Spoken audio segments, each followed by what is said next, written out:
Primera Página y Javeriana Estéreo presentan Primera Página Radio. Noticias y análisis económico de Colombia y el mundo. Muy buenos días, también un saludo muy especial a quienes ya están sintonizados con la información de Primera Página Radio, este espacio informativo y análisis económico en el que trabajan conjuntamente Javeriana Estéreo y la agencia de noticias Primera Página. Arrancamos hablando con lo que pasa en Estados Unidos y el último dato que se dio a conocer de la ADP, que mostró la creación de empleos en el sector privado de Estados Unidos en julio, un poco menor de lo previsto, esto el día de ayer, pero se registraron fuertes aumentos salariales para quienes cambiaron de puesto. Los empleadores del sector privado añadieron unos 44,000 puestos de trabajo a corte del mes de julio, que es una cifra inferior a los 95,000 que se habían registrado o que se habían aportado para el mes de junio. Aproximadamente también es 25,000 puestos por debajo de la expectativa que tenía el mercado en general. Estos datos independientes también revelaron un aumento en los nuevos pedidos y la producción en el sector de servicios de Estados Unidos, crucial para la economía, aunque el empleo disminuyó y la inflación se aceleró. Los inversores están centrando ahora su atención en los próximos datos del mercado laboral de Estados Unidos, previo al informe de nóminas no agrícolas que se va a dar a conocer mañana y que genera toda una expectativa frente al impacto que pueda tener, por lo que hemos contado, de el importante resultado que significaría esto para decisiones futuras a corte del mes de septiembre de la Reserva Federal del Banco Central de los Estados Unidos. Los economistas que han sido encuestados prevén que este informe oficial del gobierno de los Estados Unidos muestre que la economía añadió unos 80,000 puestos de trabajo en julio tras un aumento de 57,000 que se registraron el mes inmediatamente anterior, mientras que se proyecta que la tasa de desempleo se mantenga sin cambios en 4,2%. Los mercados financieros sí han bajado recientemente algunas apuestas sobre un mayor endurecimiento monetario y los futuros sobre los tipos de interés descuentan ahora una probabilidad que está en el 48% de una posible subida de tasas de interés de 25 puntos por parte de la Reserva Federal en la reunión que se cumple el próximo mes. Esto frente al 58% de probabilidad que se estaba estimando la semana pasada. La gobernadora de la Reserva Federal, Lisa Cook, advirtió que los responsables políticos siguen preparados para subir los tipos de interés si la inflación no se frena, ya que no pueden permitirse, dijo, el lujo de esperar hasta que la inflación alcance el objetivo del 2% de la Reserva Federal. No van a esperar a que esto siga subiendo cuando el objetivo entonces es 2%, y recordemos que es parte de lo que también ha reiterado el nuevo presidente de la Reserva Federal, Kevin Warsh, quien ha manifestado que se tiene que alcanzar este objetivo y no ha hablado por lo menos de nuevas disposiciones o medidas o flexibilización frente a este tema. Son las 6 de la mañana, 14 minutos. Saludo a esta hora a quien me acompaña desde los estudios de Javeriana Estéreo. Está con nosotros Diego Palencia. Él es el vicepresidente de Investigaciones y Estrategia de Solidus Capital, banca de inversión. Gracias, Diego, por estar con nosotros. Qué bueno tenerlo de vuelta esta semana, donde semana ya cortica hoy prácticamente para nosotros en Colombia es viernes, pero en el mundo en general el mercado y sobre todo en Estados Unidos está muy atento a lo que va a pasar mañana con estos datos de empleo que pueden ser sin duda determinante frente a la dinámica de las tasas de la Reserva Federal a corte de septiembre. ¿Qué está usted esperando frente a estos datos? ¿Cree que habría sorpresas? Vamos a tener sorpresas y sobre todo en la dinámica como van a informar y van a comunicar los datos, porque recordemos que Warnes hablaba de mirar la inflación, mirar los datos de empleo, mirar los datos de crecimiento con múltiples espectros en la serie de datos. Y eso lo que nos muestra es que muy probablemente un dato negativo puede ser visto como una oportunidad de crecimiento en el corto plazo de las tasas de interés. Y esos elementos son bien interesantes porque cambian lo que hemos venido viendo en los últimos 15 años en la Reserva Federal. Veíamos personas con un talante muy enfocado en la econometría, en las series de tiempo, y ahora vamos a un operador de tesorería, un operador que ha hecho operaciones tan importantes como de la libra esterlina por allá en los 90, operaciones de salvataje y de acompañamiento de entidades financieras, y que tiene gran experiencia en tema de operaciones intradía en mercados de divisa, que es lo que ha venido haciendo en los últimos 8 días respecto al yen, respecto al euro, respecto al dólar. Entonces, muy probablemente nos vamos a empezar a desconectar mucho de la macroeconomía directa, nos vamos a ir más a las operaciones de mercado abierto, nos vamos a ir más a las operaciones de tesorería en tasas cruzadas, nos vamos a ir más a las finanzas internacionales, y eso es un cambio radical para observar la tasa repo de Estados Unidos. Entonces, con 2 o 3 mensajes que se ha enviado respecto a su posición, es que en septiembre hay un aumento de 25 básicos mínimo, pero que puede ser mucho mayor si tenemos en cuenta la dinámica del deal que se tiene que dar con Irán, del deal que se tiene que dar con todo el canal de petróleo, con todo el canal de gas, y sobre todo con la dinámica de crecimiento económico de Estados Unidos, que está muy resentido por la guerra arancelaria. Y recordemos, lo que pasa es que han habido temas mucho más importantes, pero recordemos que en esta guerra arancelaria nos clavaron un 12,5% a nivel mundial, con una nueva técnica legal y con una nueva tesis legal que difícilmente va a ser, se va a poder limpiar, o se va a poder sacar, o se va a poder eliminar en el corto plazo. O sea, esto es de negociación de largo plazo. Esos factores Estados Unidos no es tan fácil que los pueda manejar, precisamente porque su eficiencia y precisamente porque su estructura interna tiene unos desafíos muy grandes. O sea, uno no se puede hacer todo al mismo tiempo, todo a la vez causa problemas. Si la economía de Estados Unidos está resentida, la economía de Estados Unidos tiene grandes desafíos en la creación de municiones. Recordemos que con la guerra en Irán se ha desencadenado un gasto sin precedentes, y ese gasto sin precedentes puede pasar algo muy parecido a lo que pasó en Colombia, que nos dieron un crecimiento económico positivo en el 2025, pero fue a punta de gasto público. Y eso es negativo desde el punto de vista de que el empleo tiene unas variables macroeconómicas muy sensibles, y esa sensibilidad de las variables de empleo es necesario tenerlas y analizarlas con mucho cuidado, sobre todo para las operaciones de tesorería que se vayan a presentar. Ya vimos que ayer hubo una compra masiva de bonos en toda la curva, en todo el mundo, sobre todo empezó desde Corea del Sur, pasó por Japón, pero también se dio en el mercado americano. Ese es el tipo de operaciones que vamos a ver, mucho más que la explicación que nos dé el señor Warnes sobre qué está pasando con el empleo, qué está pasando con la inflación y qué está pasando con el crecimiento económico. Van a haber más hechos y más operaciones de mercado y de tesorería, más que explicaciones de por qué le fue bien o le fue mal al empleo.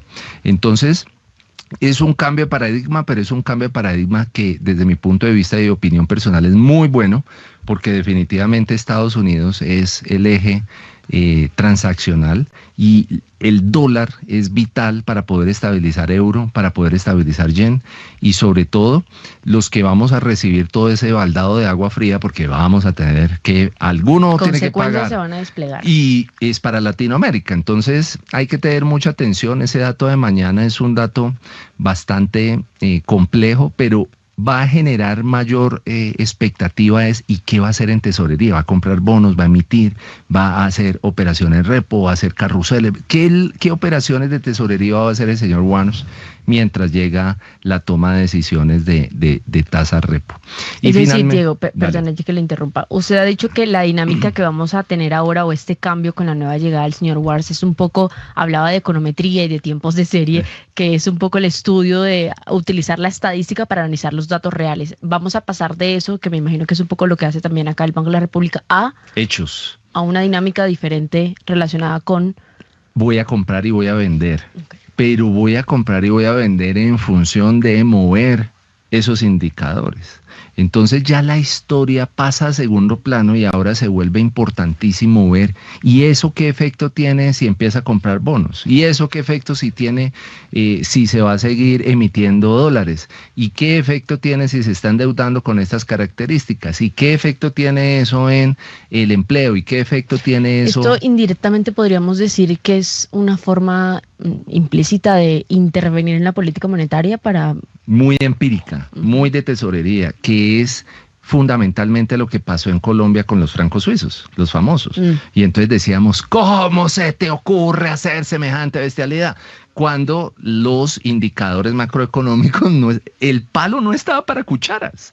Entonces ahora lo que vamos a empezar es a ese cambio, a ya no mirar el efecto, sino que vamos a ver es, bueno, ¿y qué está haciendo? ¿Y cuál va a ser el efecto, pero después de estas actividades? Y yo creo que esto es supremamente positivo, sobre todo para un momento tan activo, tan dinámico y sobre todo tan profundo que está viviendo el mundo. El mundo cambió desde la pandemia y ahora lo está haciendo a mayores velocidades. Entonces sí es necesario dejar a un lado las expectativas y volcarnos directamente a... ¿Y usted qué está haciendo con la información que tiene? ¿Y usted qué está haciendo con los detalles y la estrategia de corto, mediano y plazo para tratar de mirar usted por dónde se va a ir? 6 de la mañana, 23 minutos. Muy atentos entonces a lo que puede hacer este dato de empleo de los Estados Unidos a propósito de todo esto que estamos mencionando, porque además, como lo decíamos, sea cual sea la decisión de la Reserva Federal, las repercusiones van a empezar a verse en Latinoamérica y en el resto del mundo. Hablemos entonces de qué es lo que está pasando justamente con el mundo, con las bolsas, con los mercados en general, y empecemos con Asia, que ya cerró esta jornada del 6. En Primera Página Radio, las bolsas del mundo. Estamos hablando que las bolsas de Tokio y Corea del Sur nuevamente marcaron números rojos tras la caída de las acciones de semiconductores, una caída regional de los mercados que se produjo tras la sesión a la baja con la que cerró Wall Street en Estados Unidos. Las bolsas entonces en Asia cayeron este jueves, revirtiendo el repunte de la sesión anterior, que había sido muy positivo y que había estado impulsado principalmente por la inteligencia artificial, a medida que el entusiasmo de los inversores por el gasto de la IA daba paso a la cautela. El Nikkei 225, que es el principal indicador, el que agrupa los 225 títulos más representativos en Tokio, cayó un 0,93%, recuperándose ligeramente tras haber caído un 2,5% en la jornada. En Japón, las acciones de Kioxia cayeron un 8,2% y las de Tokyo Electron tuvieron una baja del 5,18%. El dólar de Estados Unidos se mantuvo prácticamente sin cambios frente al yen japonés. Estamos hablando de $157 por yen tras la intervención sin precedentes en el mercado de divisas de la semana pasada, en la que Japón y Estados Unidos, recuerden, compraron yenes e indicaron que estaban dispuestos a tomar medidas adicionales si fuera necesario para poder respaldar la moneda en Japón. El índice más amplio, hablando del MSCI de acciones de Asia-Pacífico, que excluye a Japón, también tuvo una variación negativa este jueves, bajando 1,39%, y especialmente liderado este impulso a la baja por las acciones de tecnología. En China continental, el índice compuesto del Shanghai bajó un 0,57%, mientras que en la bolsa de Hong Kong, el índice Hansen bajó 1,49%, tras el freno que tuvo las acciones de tecnología en Estados Unidos, y esto también mientras el petróleo está cediendo cada vez más por el avance sobre o lo que pasa en el estrecho de Hormuz, aunque se mantiene sobre los $80. El índice de referencia de la bolsa de Seúl tuvo una variación negativa del 4,15%, mientras que Samsung Electronics retrocedió un 6% y SK Hynix se desplomó casi un 10% en esta jornada del 6 de agosto. Y de Asia, miremos entonces qué es lo que pasa con Europa, donde los mercados bursátiles suben durante la jornada del jueves a máximos históricos, y es que es una robusta temporada de resultados del segundo trimestre la que ha tenido unas revisiones o unas perspectivas positivas en sectores, por ejemplo, como el sanitario, sectores como el de infraestructura energética y en grandes valores de consumo. Los inversores en Europa lo que están observando con atención es si la desaceleración del crecimiento del empleo en Estados Unidos va a permitir a los bancos centrales de ambos lados del Atlántico mantener su política monetaria sin cambios durante el otoño. Eso está por verse entonces con el dato que se va a dar a conocer mañana. Mientras las esperanzas de un acuerdo de paz entre Estados Unidos e Irán están manteniéndose cautelosas, porque los mercados entonces están asimilando qué es lo que va a pasar finalmente con este conflicto. Así que las bolsas en Europa, lo decía, marcan récord este jueves con una oleada de ventas también en el sector de tecnología que viene principalmente de Asia, y se ha trasladado todo este auge a las mesas de acciones en Europa. Tenemos el DAX de Alemania que gana un 0,21% y supera por primera vez los 26.100 puntos. El CAC 40 registra un avance del 0,64%, alcanzando también récord, 8.700 puntos para este indicador. El MIB de Italia alcanzó el nivel de los 53.540 puntos. Y en Londres, la subida para el FTSE 100 fue de un 0,31%, mientras que el IBEX 35 de la Bolsa de España está registrando una variación positiva del 1,15%, esto tras el salto por encima de los 20.000 puntos que había registrado el martes. Así que ha sido una semana sin duda de récords históricos, de marcar o de alcanzar unas cotizaciones que no se tenían antes para los principales indicadores en los países de Europa. Hablando de la moneda, la libra esterlina cede un 0,06% frente al dólar y se ubica en $1,34 por libra, mientras que la cotización del euro se mantiene en un rango estrecho del $1,15 por euro. Son las 6 de la mañana, 28 minutos. Bueno, y hablando de Europa, nos vamos con nuestros aliados de Radio Francia Internacional, que nos tienen a esta hora información sobre Alemania, donde están reforzando temas de seguridad, esto tras el hallazgo de un dron explosivo. Nos vamos a Europa. Alemania sigue en alerta tras el hallazgo de un dron con explosivos en el aeropuerto de Leipzig, lugar estratégico para la OTAN y los envíos a Ucrania. El gobierno tildó este hecho como una nueva dimensión de amenaza y reforzó la seguridad de instalaciones sensibles, especialmente después de que la policía arrestase en las últimas horas a un ucraniano sospechoso de espiar a una empresa de armamento en Baviera con fines de sabotaje para un servicio de inteligencia extranjero. Estos incidentes elevan la preocupación en el país sobre la injerencia extranjera, que apuntan especialmente a Rusia.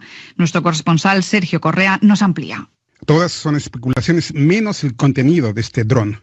Tenía una carga de explosivos y un detonador y estaba exactamente al lado de 4 aviones de carga del ejército ucraniano estacionados en Leipzig. El aeropuerto de Leipzig se considera un centro estratégico para el transporte de material bélico en la guerra de Ucrania, pero según los expertos en seguridad alemanes, nadie había previsto hasta ahora que un dron pudiese entrar en un aeropuerto alemán a la espera de causar una explosión. El mismo día, un avión de la aerolínea de cargas DHL, que tiene su centro de operaciones europeo en este aeropuerto, chocó a baja altura en el aeropuerto con aparentemente otro dron sin mayores daños. Desde hace 2 años, las autoridades alemanas han visto la entrada de centenares de drones al espacio aéreo del país, pero las investigaciones nunca han llegado hasta el origen. 6 de la mañana, 30 minutos. Ahí escuchábamos entonces este informe, tema de defensa, tema de seguridad, que es algo a lo que le sigue muy de cerca la lupa a Europa ante los conflictos que se enfrentan y que no han logrado superarse ni por el lado de Ucrania ni por el lado de Irán, que es otra de las afectaciones importantes que se tienen. 6:30, bueno, don Diego, ¿qué podríamos decir frente a este balance tan positivo? Porque uno dice, listo, un indicador, 2 indicadores registrando máximos históricos, pero ya varios en la misma semana alcanzando este índice que puede estar explicando este buen momento para las acciones en Europa, pese a esto que digo de los temas geopolíticos que no dejan de afectarlos. Es que mira que específicamente lo que estamos viendo son mayor actividad de los operadores tomando posiciones a buenos precios que desencarnan por allá de las entrañas de las compañías toda esa potencialidad y toda esa capacidad de innovar, ese momento de crisis, ese momentos críticos donde las personas tienen que sacar lo que tienen por allá dentro de capacidad creativa y de innovación, y eso ha desencadenado un cambio radical en la tecnología, y esa tecnología ha permitido hacer las cosas más fáciles, más rápido, con mayor eficiencia, y lo que estamos viendo es un reacomodo general que ha tenido toda Europa en función de tener y maximizar su potencial de estrategia, y esto ha traído un beneficio en el corto plazo. Lo que tenemos que entender es que toda Europa está preparándose para la guerra. Toda Europa está aumentando su presupuesto para la guerra, que no lo tenía antes. Entonces, en muchos sentidos, muchos operadores empiezan a tomar posiciones mucho más agresivas, y por eso vemos esos crecimientos del mercado de acciones tan importante. Pero cuando vamos a los bonos, cuando vamos a la estabilidad del euro, cuando vamos a la estabilidad macroeconómica, vemos serias dificultades, y las compañías lo que están haciendo en muchos casos es incluso hasta tomar decisiones de abrir plantas en Asia, en Oriente, y esto ha desencadenado también unos beneficios netos en el corto plazo, no solamente por reducción de costos, sino que están abriendo mucho más el mercado. Y lo hemos visto en Latinoamérica. Cada vez vemos más empresas europeas muy interesadas en mejorar la cosmética, la dermatología. Cada vez vemos mayor penetración de mercado de estas empresas, y esto desencadena buenos resultados en el corto plazo. El gran inconveniente es, ¿será que existirá estabilidad? Y ¿será que la pregunta del millón será que esto va a durar las 1001 noches? Entonces, como las 1001 noches, tenemos que ver día a día si el sultán nos salva la vida, y por eso tenemos que contar el cuento muy bien para que él se emocione y nos dé un día más de vida. Entonces, es necesario establecer que estos movimientos de tan corto plazo son muy especulativos, pero que todavía no existe un efecto macro, un efecto estructural que nos dé tranquilidad de riesgo de liquidez y de mercado en el largo plazo, y mucho menos cuando Rusia está atacando constantemente y con mayor, digámoslo así, están siendo más salvajes en atacar a la población. Y eso implica mayores desafíos para Europa, porque hasta el momento no hemos visto ningún tipo de apoyo certero respecto a esta dinámica con Rusia. Entonces, estos datos hay que cogerlos con pinza y estarlos monitoreando diariamente, y como dicen todos los presidentes de los bancos centrales, y con la nueva información tomaremos decisiones. Y a esto yo creo que también hay que sumarle, porque es que en Europa pasan tantas cosas a veces al mismo tiempo, no solo lo de la guerra y ahora este tema de defensa que usted dice, sino el tema migratorio, que otra vez está en esos momentos complicándose con lo que está pasando en España. Es decir, son muchos frentes los que tienen que atender en Europa para poder darle una tranquilidad en medio de... Y eso cuesta mucha plata, y por eso estamos viendo que el euro tiene esta dinámica tan complicada. O sea, recordemos que hace muy poco estaba en 1.08 y está en 1.15. Esos movimientos no son ajenos a una dinámica más complicada de riesgo de liquidez y riesgo de mercado. 6:35 minutos. Lleguemos entonces a Latinoamérica, a ver qué es lo que pasó en esta jornada del cierre del miércoles acá en la región. Las bolsas latinoamericanas en Primera Página Radio. 6:35 a.m. Hablemos de lo que pasó en Wall Street, donde el Dow Jones cerró el miércoles con un nuevo máximo histórico. Seguimos hablando de los buenos resultados, de los máximos, aunque para el caso del Standard & Poor's y el Nasdaq, estos sí se dieron terreno, impulsados por pérdidas que se dieron con las empresas como Alphabet, mientras que Nvidia avanzó impulsada por los planes de inteligencia artificial de SpaceX. En Wall Street, el Dow Jones amplió entonces la permanencia de niveles récord, alcanzando o subiendo un 0,49%, contrario al tecnológico Nasdaq, que tuvo un descenso del 0,83%, y para el caso de el Standard & Poor's, la baja fue del 0,17%, los indicadores registrados en esta última jornada. Para el caso de Latinoamérica, puntualmente tenemos que la Bolsa de Comercio de Buenos Aires, con su principal índice, el Merval, cerró con una variación negativa del 1,02%, mientras que el Ibovespa de Sao Paulo también cayó, un poco menos, eso sí, leve, 0,09%. El IPC, el Standard & Poor's IPC de la Bolsa de México, variación siguiendo esa misma tendencia negativa del 0,46%. En el caso de Colombia, el retroceso fue del 1,26% para el índice del MSCI Colcap de la Bolsa de Valores en nuestro país, mientras que si revisamos en Santiago de Chile, el caso de Chile ayer tuvo ganancia, igual que en Lima.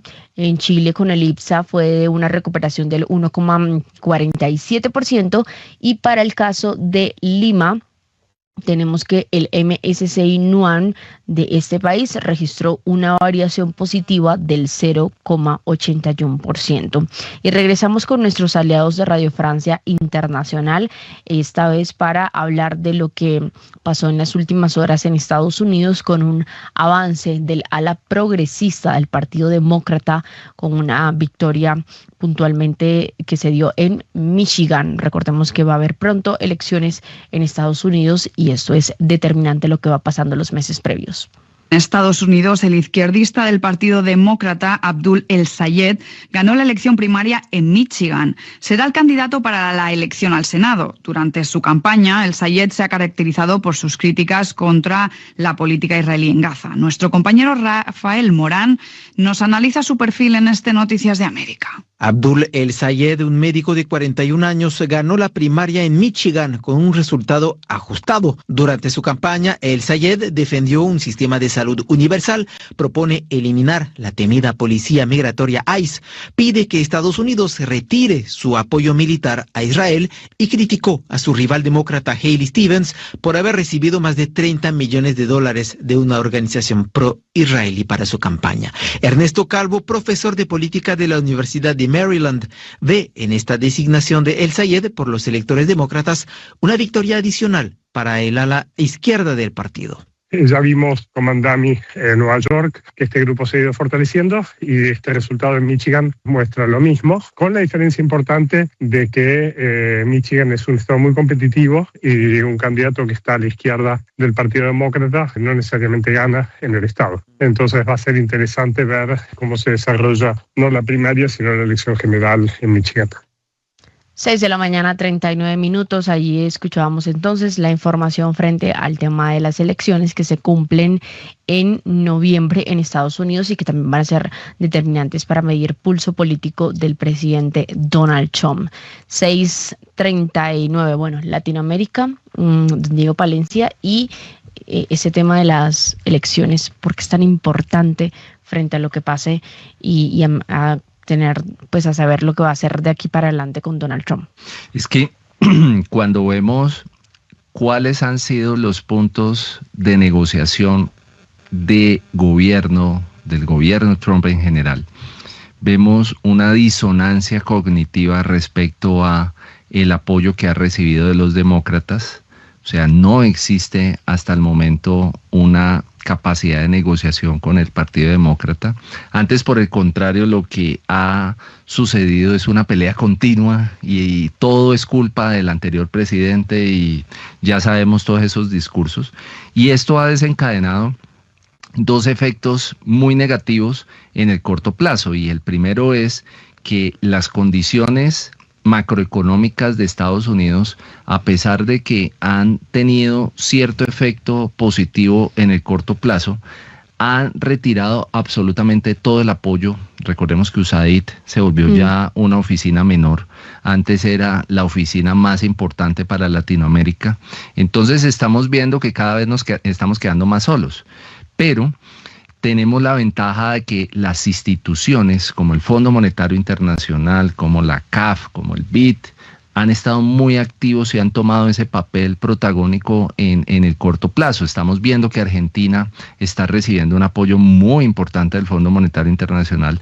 Estamos viendo que Brasil, a pesar de toda la dinámica de las elecciones que vienen en octubre, ha tenido apoyos importantes. Incluso les ha permitido poder bajar tasas de interés porque han podido controlar la inflación. Y estamos viendo que tanto Ecuador, Venezuela como Colombia están teniendo unos cambios radicales en el corto plazo que están beneficiando nuestra posición comercial y de negociación. Sin embargo, no estamos teniendo el apoyo hasta que exista un cambio radical en las cifras macroeconómicas, que difícilmente lo vamos a poder lograr en el corto plazo con la dinámica que está teniendo Estados Unidos. Ahora, ¿qué necesitamos? Que ese Congreso, que estas elecciones de mediano poder, digámoslo así, tienen un efecto directo en la capacidad de negociación que podamos tener nosotros los colombianos y toda Latinoamérica. Esperamos que exista una apertura del Partido Demócrata. Estamos esperando que el Partido Republicano tenga una posición, ojalá dominante.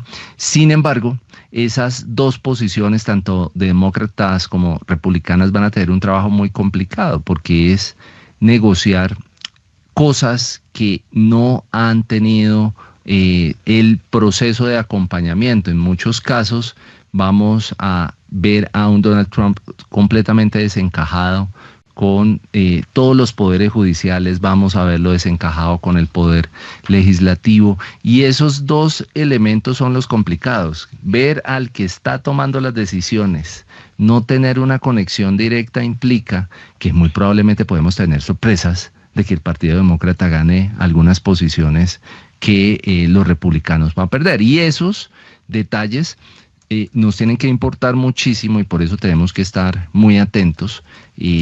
Por ejemplo, hoy estamos recordando, hoy 6 de agosto, 81 años de Hiroshima. Estamos viendo que macroeconómicamente esas afectaciones de la Segunda Guerra Mundial todavía las estamos sintiendo. Recordemos que todavía tenemos tema Rusia y el tema Irán activo hasta que no veamos cómo se toman decisiones de largo plazo, sobre todo políticas, y estas elecciones de noviembre pueden cambiar el curso muy probablemente de la manera en que se está enfrentando la guerra. Recordemos que ningún político quiere estar en guerra, porque obviamente tiene un costo político gigantesco. Entonces vamos a ver también, es el primer termómetro del americano promedio de qué está viendo y a quién le está dando su voto en un momento crítico para la historia mundial. Entonces debemos respirar un poco. También en Colombia estamos viendo este cambio. Mañana tenemos un cambio muy importante, pero adicional a eso tenemos que ver cómo ese manejo entre el Ejecutivo y el Legislativo permite brindarle herramientas al empresario, brindarle herramientas al ciudadano promedio para que pueda volverse innovador y volverse creativo. 6 de la mañana, 44 minutos. Ahí está entonces la importancia, sobre todo para nosotros acá en Colombia y en Latinoamérica, de estas elecciones que serán en noviembre. La primera semana se esperan del Congreso de los Estados Unidos. A las 6 de la mañana, 44 minutos. Entremos entonces en los temas de Colombia y vamos directamente con Daniel Támara, que ya está conectado con nosotros y nos tiene detalles, entre otras cosas, de las minutas del Banco de la República. Daniel, buenos días. Buenos días, Kiara, para ti, para todos los oyentes, también los analistas de la mesa de trabajo. Pues sí, efectivamente salieron las más recientes minutas de política monetaria. Recordemos que este documento es una ampliación de la discusión que tuvo la Junta Directiva del Banco de la República en su reciente decisión de tasas en la % y bueno, de acuerdo con estas minutas, pues obviamente se dividen en dos partes. La primera tiene que ver con el grupo mayoritario, que en este caso optó por mantener las tasas quietas en el 12%. Recordemos que fueron 4 codirectores los que se sumaron a esta posición de mantener quietos los tipos de interés, y de acuerdo con que advirtieron estos directores fue que consideraban prudente hacer una pausa que permita verificar los resultados de los incrementos. Advirtieron que la fuerte revaluación del peso que se ha reforzado en los últimos 2 meses podría estar mitigando de manera importante las presiones inflacionarias.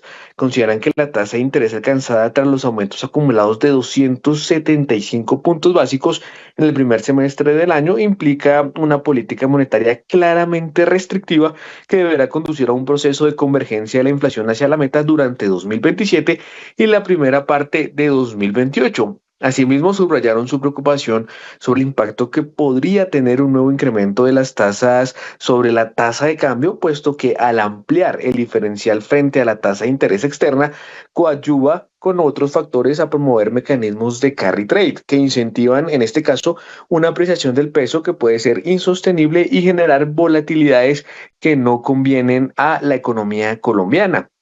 Sin embargo, dentro de este grupo, que como sabemos o como dijimos, se compuso de 4 directores, pues hay matices en las posiciones y en las opiniones de cada uno. De hecho, se resalta que 3 de estos codirectores pues están apuntando a que todavía la inflación está recibiendo choques de oferta, o que el origen de las presiones inflacionarias actuales pues tiene su punto de partida en presiones de oferta y no de minoritario, en este caso, que votó por un incremento de 50 básicos en las tasas de interés. Estos 3 codirectores pues advierten eso y en la poca capacidad que tiene la tasa de política monetaria para, en este caso, contrarrestar choques de oferta ligados con los impactos que está teniendo la guerra en Medio Oriente sobre los precios, particularmente de fertilizantes y por ende de alimentos. Entonces, en ese caso, la política monetaria o la tasa de interés pues no tendría tanto, en este caso, poder para mitigar estas presiones inflacionarias. Asimismo, un codirector de estos 4 pues advierte que las próximas decisiones de tasas de interés pues deberán tomarse con la decisión más o la información más reciente, esto pues propendiendo a ver si es necesario en las tasas de interés. De acuerdo con estas minutas de política monetaria, uno también de estos codirectores considera que la necesidad de retomar ajustes al alza en la tasa de interés deberá evaluarse, en este caso, en las próximas sesiones de la Junta. Asimismo, algunos codirectores de este grupo subrayaron que la estabilidad que mostró la inflación básica sin alimentos ni regulados en junio sugiere que las presiones de demanda podrían estar comenzando a moderarse. Igualmente, consideran positivo que las expectativas de los analistas sobre dicha inflación básica para diciembre de este año y en 2027 se hayan reducido en junio, pues ello indica que estos agentes perciben que la postura restrictiva de la política monetaria eventualmente contendrá los excesos de demanda. Finalmente, un codirector de este grupo cuestionó el enfoque de combatir la inflación exclusivamente mediante políticas monetarias contractivas que pueden reducir la demanda agregada sin resolver las causas estructurales del aumento de los precios relacionadas con la heterogeneidad productiva, los cuellos de botella sectoriales, entre otros temas. Y finalmente, Kiara, ya cerrando esta parte, tiene que ver con los que votaron por subir las tasas en 50 puntos básicos. que entre uno de sus argumentos tenía que ver con que es difícil atribuirle a la política monetaria una parte importante del reciente movimiento del tipo de cambio. Al respecto, sostienen que la desviación del componente estructural de la tasa de cambio está respondiendo principalmente a factores idiosincráticos y a la reducción de la prima de riesgo país. Agregan además que el atractivo de las operaciones de carry to risk tienen un peso reducido en la explicación de la tasa de cambio y que este parece estar respondiendo más a la volatilidad cambiaria que al diferencial de tasas en este momento. De otra parte, subrayan que la probabilidad de que se presente un niño fuerte o muy fuerte supera ya una probabilidad del 95% y que este podría materializarse hacia finales del tercer trimestre de este año.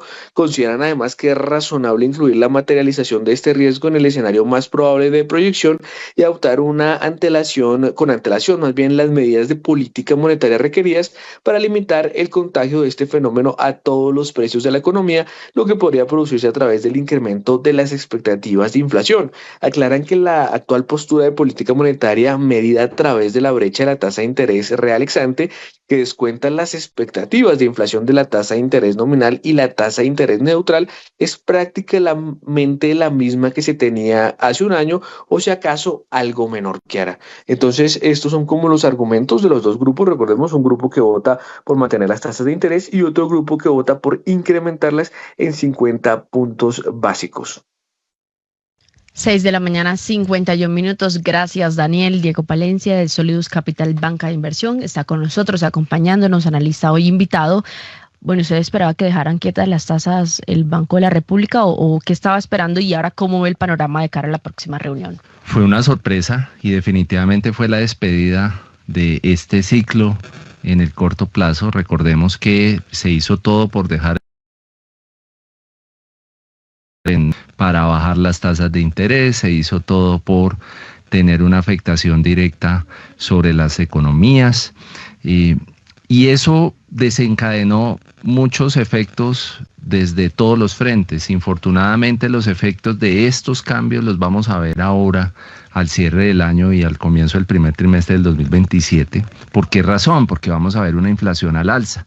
Ya la estamos observando con cierta timidez, pero estamos esperando quién va a llegar al Departamento de Estadísticas Nacionales. Eso es una noticia que estamos esperando hace 3 semanas con ansias y todos, ya tenemos casi todos los ministros, ya tenemos las personas claves, pero necesitamos saber quién va a estar en el DANE, sobre todo para hacer la auditoría, sincerar cuentas y analizar muy bien los tipos de cambio que se hicieron, para poder tener mayor certeza en el corto plazo respecto a la dinámica de la economía y del control. Hemos visto que en esta última minuta de política monetaria vemos esa divergencia de los miembros de Junta. Uno de los miembros se les torció a la dinámica que traíamos y fue el que causó esta sorpresa de dejar las tasas en 12. Sabemos que no es posible que con tasas altas podamos controlar un efecto de mercado.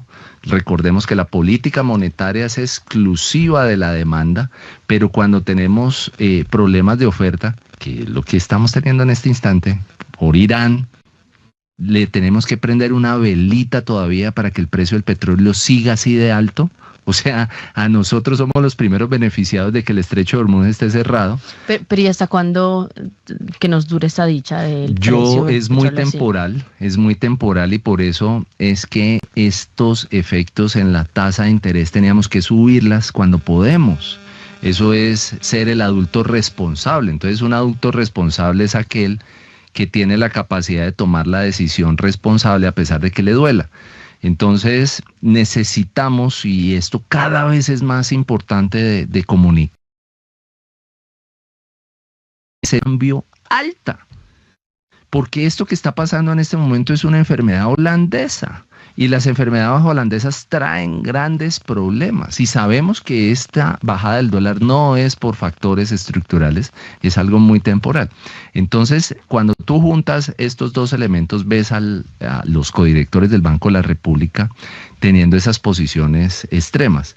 Unos que quieren bajar las tasas y otros que las quieren subir, y no nos vamos a poner de acuerdo. O sea, aquí fue sorpresivo porque llegaron al término medio que no es lo óptimo, y mucho menos cuando tenemos fenómeno del niño. El fenómeno del niño va a ser muy fuerte, y al ser muy fuerte vamos a tener una afectación nunca antes vista. Como decíamos hace 8 días, yo les decía, subió del mes pasado de 625 pesos el kilovatio hora, había subido a 830, pero hoy estamos llegando a 1000 y no hay fenómeno del niño todavía, es en octubre. Lo que quiere decir que vamos a tener una afectación de eficiencia en las empresas, los costos de gas más altos de la historia y sin oferta. O sea, no tenemos gas y hay muchas operaciones que se están quedando muy cortas. Ya tenemos cierre sistémico de muchas compañías que dependían de su mínima eficiencia, y vamos a seguirlo viendo en el corto plazo. Entonces, el efecto de política monetaria de subir tasas era un mensaje fuerte de apoyo al empresariado, y vemos que muy probablemente vamos a seguir con esta dinámica compleja al menos los próximos 6 meses, porque los cambios de codirectores se dan en un momento diferente, y esos cambios muy probablemente van a tener efecto por allá a finales del 2027. Entonces, muy atentos, y estaremos muy atentos a las perspectivas de corto plazo de estabilidad financiera. Estamos esperando con ansias ese informe de estabilidad financiera que sale a principios de septiembre, finales de agosto, y que trae esta actualización de lo que está pasando con la mayoría de variables. Por tal razón, estimada Kiara, atención inmediata, monitoreo diario. 6:56 a.m. Gracias a don Diego Palencia. Bueno, el fenómeno del niño ya está, pero que todavía nos falta lo que se esperaría, pues, según lo que ha dicho el IDEAN, que va a ser a finales de este 2026. Daniel Támara, usted nos tiene ya para ir cerrando más noticias relacionadas con el Banco de la República y la compra de dólares. Así es, Kiara, pues ya en el segundo día en el que se podían ejercer estas opciones put, recordemos, la subasta se realizó el lunes pasado, donde se alcanzó prácticamente el cupo de $400 millones, y esas opciones pues se podían empezar a ejercer a partir de ayer, ya a partir del martes que diga.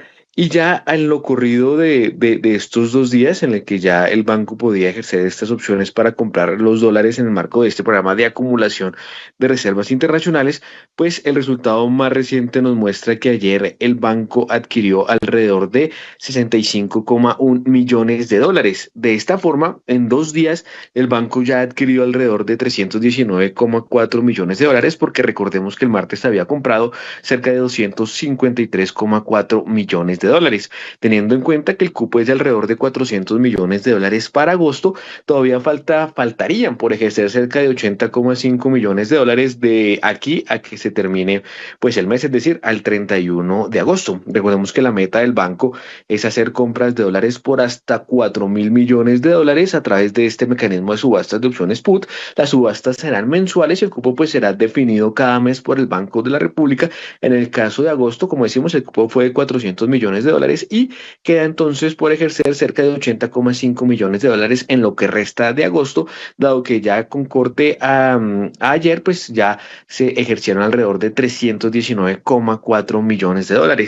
Si quieres que ahora les comento rápidamente antes del corte de las 7 de la mañana cómo cerró el saldo de TES en julio. Tenemos los datos más recientes que nos muestra que el saldo de TES creció en cerca de 2,17% en julio frente a junio, y se acercó a los 798 billones de pesos. En términos absolutos, el crecimiento del saldo de TES fue de alrededor de 17 billones de pesos entre junio y julio, y esto tiene pues efectos, por un lado, de las subastas o de las adjudicaciones más bien de papeles a largo plazo en VR por más de 2,5 billones de pesos, y en pesos por más de 9,6 billones de pesos, además de adjudicaciones de papeles a corto plazo, es decir, de TCOs por 3,6 billones de pesos, y un efecto al alza de la UER por más de 700.000 millones de pesos. También incluyen colocaciones directas que identificó Primera Página en los últimos días de julio en 3 referencias de títulos en UER por un agregado de cerca de 283.446 millones de pesos. Entonces, todos estos componentes, Kiara, oyentes, pues llevaron a que el saldo de TES tuviera un crecimiento, como hicimos, de 17 billones de pesos en julio, cerrando en cerca de 798 billones de pesos, y estos pues son los datos más recientes del comportamiento ya en el mercado de deuda pública. Y ya para cerrar, pues les comento que al corte de julio de este año, el Ministerio de Hacienda realizó canjes de TES por el mercado por cerca de 25,1 billones de pesos y con la tesorería por 14,45 billones de pesos, pero particularmente en julio Hacienda frenó estos canjes, es decir, no hubo ningún intercambio de títulos durante el séptimo mes de este año, por lo que los montos que les mencioné se alcanzaron durante el primer semestre, es decir, de enero a junio de este año, y ya son las 7 de la mañana. Gracias, don Daniel Támara, muy informe, muy completo el informe, no muy informe el completo. Sí, exacto. Bueno, ya vamos con nuestra actualización noticiosa de televisión. Les anticipo, anoche el Santa Fe le ganó al Magdalena. Acuerde, usted se imagina, ¿usted sabe quién era el presidente de la Unión Magdalena? Antes de ser presidente de Santa Fe, hoy, no. Él mismo. Bueno, entonces eso es para que sepan. Ojo que después de 19 años el América le ganó al Once Caldas. Imagínense, pero bueno, pero estamos en. Y tercero, hay tercera, ya que estamos en la cabalgata deportiva rápida, ya les vamos a agrandar la noticia. Sanción a la Central por una campaña a favor de entradas a Millonarios, que la gente participaba y como siempre no se consiguió. Es como los famosos 6 vasos de Coca, ¿eran de Coca-Cola? Sí. Exacto. Sí, Uno va, nunca hay. Entonces eso es siempre es el cuento. Y eso es para introducir que Millonarios ganó anoche también. Exactamente. Okay. Antenoche, sí, pero imagínense, no, eso es como ganarle. Y a Junior le dio. No, creo que era el Tolima. Y a Junior le dio miedo y aplazó el partido. Sí, y el Nacional. Y y Santa Fe están felices hoy. No, pues Héctor de Buenas, que me tocó venir hoy porque anoche debió haberla pasado de largo. Le ganaron al Unión Magdalena, ¿no? Imagine qué locura esa, ¿no? Eso es una cosa impresionante. Bueno. Sí. Bueno. 7 de la mañana, 2 minutos. Vamos con la actualización de noticias que nos tiene Laura Gabriel y ya regresamos con más aquí en Primera Página Radio.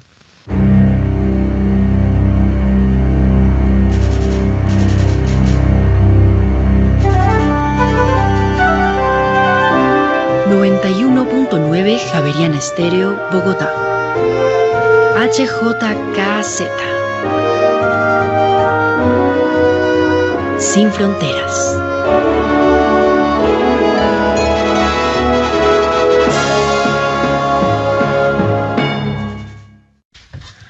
Siete de la mañana, 15 minutos. Sí, que tengo fila larga de cosas. Ahí oyeron la noticia, que esto es muy llamativo porque son mensajes, ¿no? O sea, la gente dice, oiga, sí, muy bueno que sancionen a Central Cervecera. Hay que, para quienes no saben, Central Cervecera, la mitad es de una compañía chilena, Centrales CCU, que es una compañía de centrales cerveceras del grupo Liusic en Chile, y la mitad es del grupo de RCN de la familia Ardila, ¿no? Entonces ya sabe por dónde viene la sanción. ¿Quién va a transmitir la posesión presidencial? RCN con Semana. Entonces el gobierno se despachó con todas. Ayer incluso también que el Abelardo de las Priella vuela en helicópteros del Istar. Entonces ayer anunciaron la sanción por las contrataciones de helicópteros de Ecopetrol con el Istar. Entonces se están despachando con la venganza absoluta. O sea, yo nunca había visto tal manejo de los organismos reguladores desde el punto de vista político. Claro. Como en este gobierno. O sea, qué triste. Sí, porque uno, yo decía, para solo un ejemplo, no voy a decir que sea el santo de mi devoción, pero durante el gobierno de Duque, la Superintendencia de Industria y Comercio sancionó a los azucareros, por ejemplo, y uno sabe quién tiene fuerza entre los azucareros, la familia Ardila. Entonces, no ayudaron ni nada de esas cosas por esa circunstancia, pero estamos viendo esto, o sea, ayer quedó al desnudo que parte del manejo de la visita a Caracol Televisión fue la venganza, porque hizo investigaciones contra el gobierno actual. Bueno, pero ya no queda sino un día. Gracias a Dios. Deberían estar celebrando, porque no están celebrando. No queda sino un día. Viene Abelardo de las Playas. Esperen y verá lo que les trae todo eso. Ya les van a empezar a aparecer las cositas. Ya han ido apareciendo, ¿no? Imagine Alejandro Ordóñez, embajador. Alejandro Ordóñez, imagine, eso es carga pesada, o sea, eso es como poner a un ratón a cuidar el queso, ¿no? Eso es muy cuidado, mucho cuidado. Y hay muchas cosas más. Todo esto va a empezar, o sea, el sol. Bueno, ¿qué hay que mirar? Que sí, obviamente, es muy difícil que la posesión presidencial se le hubiera entregado la transmisión a Holman Morris, imagínese. No, le aparecen las muñecas de la mafia en la mitad del set, se le cae la transmisión, o sea, eso hubiera sido una locura, lo que hubiera pasado ahí. Pero bueno, tocaba cambiar, pero háganlo más delicadamente. Llamen durante 15 días a una licitación y digan, oigan, ¿quién se presenta? Y no a dedo. Que RCN, que es mi favorita, y que Semana, que fue la que me alentó en sus portadas para que me hagan la transmisión. Entonces, bueno, ahí hay cosas. Bueno, esa era una de las cosas. Segunda, esa del pozo mágico que salió seco es una noticia mala para el nuevo inversionista en Colombia que se llama ¿cómo se llama? Petrotal, que yo mismo hice la noticia. Bueno, es una petrolera de Indonesia, que es que uno siempre tenía la idea de que Maurel & Prom era Francia, está en la bolsa francesa, que todavía sigue haciendo inversión. Nada que ver. Es controlada totalmente por indonesios. O sea que Colombia tiene uno de los bloques en las que tiene esperanza del gas grandes, que es el bloque Sinú 9 en el Córdoba, está en manos de indonesios. Y ayer Gran Tierra Energy anunció que compra por $1.330 millones los bloques petroleros de Gran Tierra Energy en Colombia. O sea que tenemos capital indonesio muy importante en Colombia. Además, Ecopetrol queda con 2 bloques asociados a los indonesios. Entonces esto es un cambio bastante grande en materia petrolera, ¿no? Entonces, en la matriz. Sí, lo malo es que hoy sale reveló los resultados de Maurel & Prom en la bolsa francesa, y el parrafito de Colombia dice, qué pena, pero el pozo que estaba seco. Salió seco, con trazas de gas, pero muy tristes. Entonces decidimos sellarlo y cerrarlo. Entonces, Mágico 2 no resultó tan mágico como le decía Serafino Diácono. Acuérdense que se lo compró a Serafino Diácono, el del apartamento 901 en Bogotá.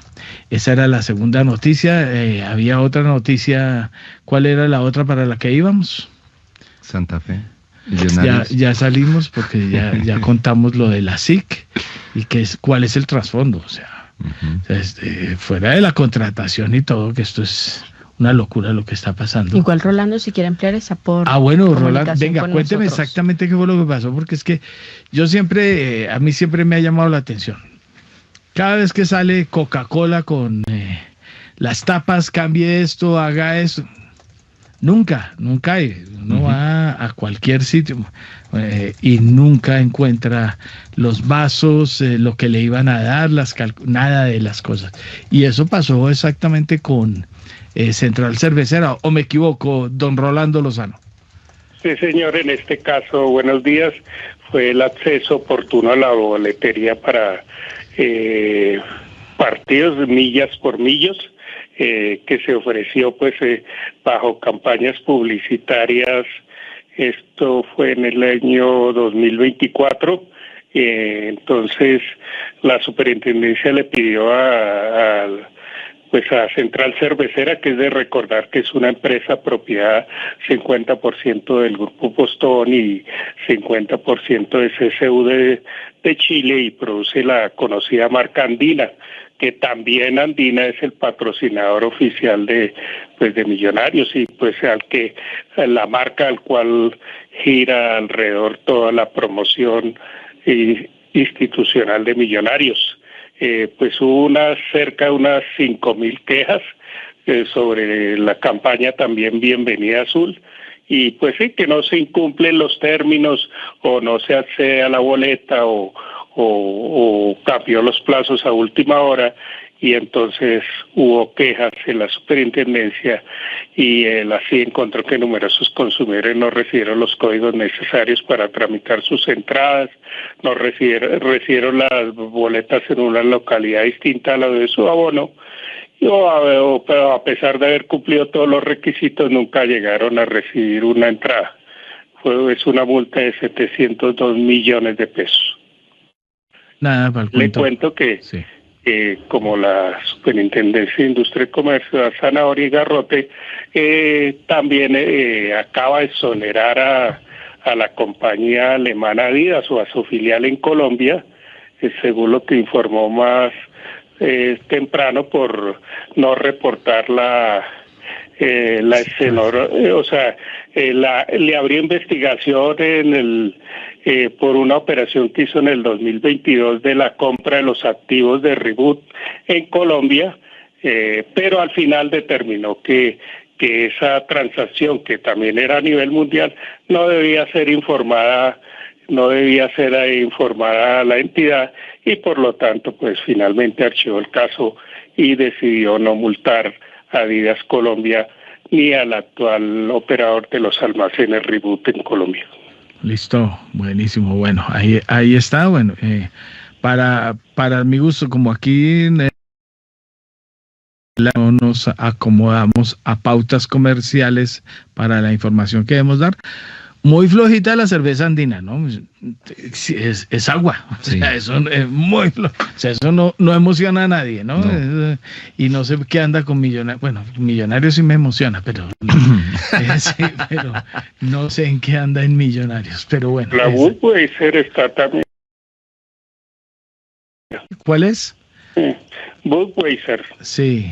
Bueno, pues esa es internacional, al menos, pero... Y esa también es lechuguita. Ajá. No, bueno, pues, yo la verdad no le jalo mucho. Bueno.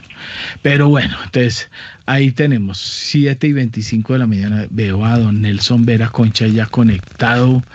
Don Nelson, venga, dos cosas. Entonces, hagamos uno no tan largo internacional, que es que todo este va y viene, ahí volvieron a salir datos ADP, unos días unos se ilusionan, otros que sí, que flojos los datos, que buenos, que malos, pero la cosa sigue en entredicho sobre lo que va a pasar en septiembre o en agosto, no, en septiembre ya con las tasas de interés.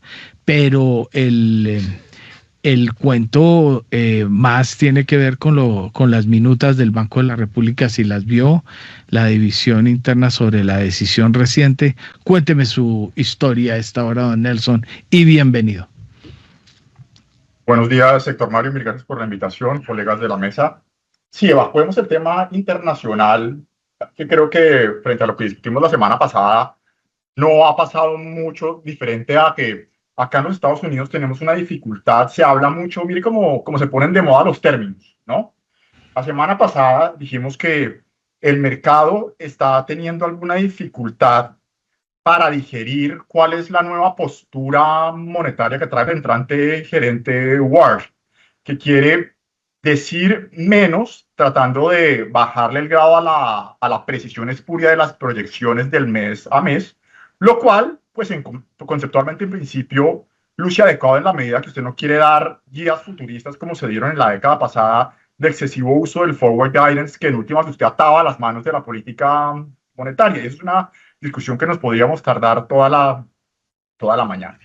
Ahora bien, eso no le salió del todo bien en la última reunión, porque es muy diferente no dar guías futuristas a no dar una claridad en la función de redacción del Banco Central, que es un tema un poco más complicado. Pero en esencia, el cambio que es radical con lo que venía funcionando con Powell está creando mucha controversia, ¿o me equivoco? Mire, si somos justos, creo que ha sido demasiada la crítica que se ha hecho en las últimas semanas. El caso puntual, bien discutido acá en los Estados Unidos, es el tour de medios que se dio el ex gerente del Banco Central de Nueva York, Dudley, ahora o toda su vida como economista de Goldman Sachs.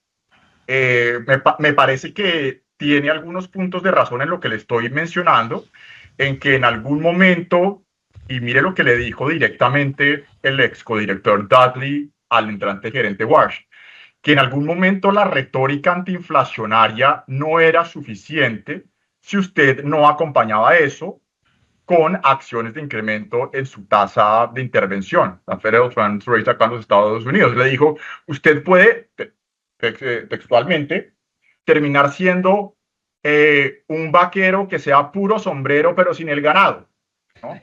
Entonces, con eso le digo que creo que se ha pasado un poco el exceso de crítica desde la válida conceptual a creo que está pesando un poco el exceso de lo que acá se llama el partisanship, ¿no? Que porque es de cierta tendencia política se le está dando muy dura, pero creo que sí hay válidas críticas conceptuales en lo que respecta a la comunicación.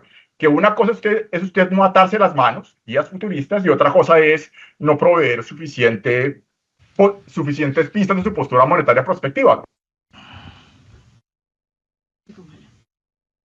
Estamos jugando soldados congelados. Sí, congelados. Bueno, se congeló mientras volvemos a tomar Ahí volvió. Sí, se nos fue la... Bueno, evacuemos esto, que creo mucho más importante discutir sí, lo otro, el tema del Banco de la República de la reunión del viernes pasado. Mire, yo creo que la junta del mes de julio no era el momento de parpadear. Nosotros en nuestro análisis conceptualmente acompañamos la decisión del núcleo del core ortodoxo al interior de la Junta, esos 3 codirectores que votaron por un incremento de 50 puntos básicos. Las razones para ello creo que saltan a la vista, ¿no? Mes tras mes, las proyecciones tanto del mercado como del propio equipo técnico del Banco de la República, ya que esta semana salió el informe de política monetaria, no han hecho más que incrementarse, ¿no? Hace 2 o 3 meses atrás, todos estábamos hablando de una inflación que iba a cerrar este año en el rango 6, 6,5. Hoy, todos estamos esperando que sea mucho más cercana al 7%. Le repito, incluido el propio equipo técnico del Banco de la República. Y para el año 2027 ha ocurrido algo similar. Hace unos meses, todos estábamos hablando de una inflación que en el 7º año de incumplimiento de la meta iba a llegar por lo menos a ese tope del rango meta de largo plazo. Ahora ya ni siquiera estamos hablando de eso. Vamos a estar por encima del 4% aún en el año 2027. Entonces, lo que quiero decir con esto es los riesgos el balance de riesgos inflacionarios, infortunadamente, sigue totalmente sesgado al alza.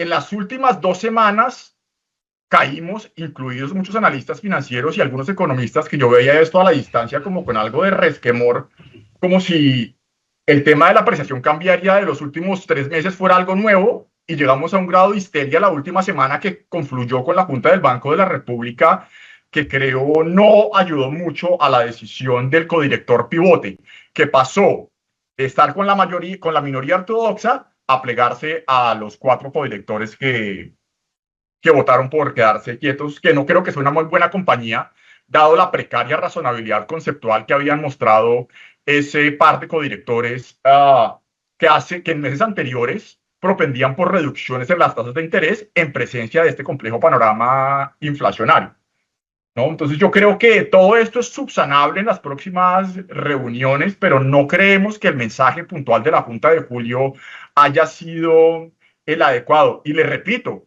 ¿usted cree que el promedio de analistas o los economistas o el Banco de la República, al hacer esas proyecciones al alza, que le repito? Volvió. Aprovechemos. 7 de la mañana, 32 minutos. Allí mientras logramos reconectar a nuestro invitado, les cuento que una invitación: asegure cada movimiento de su dinero con expertos con más de 65 años en el mercado. Acciones y Valores garantiza transferencias internacionales seguras, con costos competitivos y sin complicaciones. Con Acciones y Valores, dele tranquilidad a su negocio y envíe dinero con confianza. Para más información, los invitamos a ingresar a www.accivalores.com. Adelante, don Nelson, que volvió a jugar a congelado. Parece que estaba inestable la conexión. Bueno, sí, retomando no sé dónde me quedé. Mire, el tema cambiario creo que nos dejamos despistar por el ruido mediático de la semana de la reunión del Banco de la República. Le decía, ¿usted cree que tanto el equipo técnico como todo el ejército de economistas que hacemos proyecciones de la inflación en Colombia no sabíamos que había una fuerte apreciación cambiaria durante los últimos 2 o 3 meses, pero que se habían ido extendiendo durante el último año? Se llegó al extremo de decir, es que mire lo que se dijo por parte de algunos economistas en la semana de la Junta del Banco de la República, que de continuar con los incrementos de solo 50 puntos básicos, comillas, se le iba a prender fuego a la apreciación cambiaria. Eso es altamente discutible. Si el mercado ya estaba descontando los incrementos de 50 puntos básicos, eso no era ninguna sorpresa para nadie, número uno. Número dos, pensamos que era suficiente haber activado este expediente de subastas put para acumulación de reservas internacionales por los $4.000 millones durante el próximo año y medio para difuminar las presiones gremiales y este ruido, digamos, de las noticias puntual. Y tercero, y esto es muy importante, siempre conceptualmente en un régimen de inflación objetivo, usted tiene que asegurar que la tasa de cambio flota, porque si no, usted en el mediano plazo no puede controlar muy bien la liquidez de la economía o la base monetaria, que en última se termina hablando con las tasas de interés. Usted en el corto plazo puede esterilizar eso, pero usted no se puede, primero porque no tiene el calce de herramientas objetivo, comprometer con ningún nivel de tasa de cambio. Eso es lo primero. Y lo segundo, y en esto Diego lo conoce muy bien, mire, en algún momento se perdió la oportunidad de reforzar el compromiso de la Junta en este mes de julio de estar dispuesta a aguantar la andanada que se viene cuando haya dolor macroeconómico que se requiere probablemente para reencauzar la inflación en el próximo año y medio. Porque parte de esa persistencia inflacionaria que estamos discutiendo, sí, tenemos los temas de niño fuerte en este final del año y comienzos de 2017. Sí, se tienen los temas de oferta geopolíticos, precios del petróleo y similares. Pero buena parte de la persistencia inflacionaria obedece al hecho fundamental de que la economía tiene una brecha del producto positiva. O sea, eso sigue persistentemente de manera positiva. ¿Qué pasará entonces, se preguntará el mercado, cuando la demanda interna tenga que desacelerarse y la brecha del producto pase a terreno negativo el próximo año, que es la única forma de controlar la inflación? ¿Se volverá a parpadear? Eso es lo primero. Y lo segundo, otro elemento de transmisión de la política monetaria es esa apreciación cambiaria, ¿cierto? Desestimula las exportaciones y redirecciona el gasto de la demanda, desde los bienes internos hacia los bienes externos. Es que acá yo no estoy discutiendo temas que sean, yo no estoy discutiendo que el agua moja, son temas fundamentales que veo que se pierden en la discusión conceptual.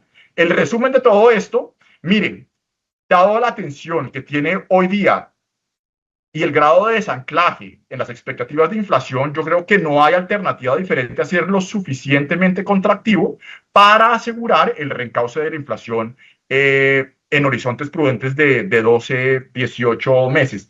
Cuando usted comienza a hacer las sumas y restas de esto, pues sí, mire, usted hoy tiene un 12% en la tasa repo y probablemente se requieren en un escenario base 50 o 75 puntos básicos más para completar una tasa real cercana al 6% y mantenerla allí. Y la dura realidad es que eso probablemente requiere algo de aceleración de la demanda agregada el próximo año y algo de dolor en términos de apreciación cambiaria. Y repito, todo esto es subsanable dada la fortaleza institucional del banco, pero no creemos que el mensaje de julio haya salido bien. Usted no quería mostrar el signo de parpadear ante la menor histeria cambiaria.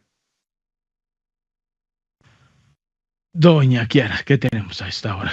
Tenemos a Edgar Leighton. Si quiere, vamos a conocer cómo cerró el mercado de acciones ayer el de Colombia y Edgar nos los cuenta con detalles.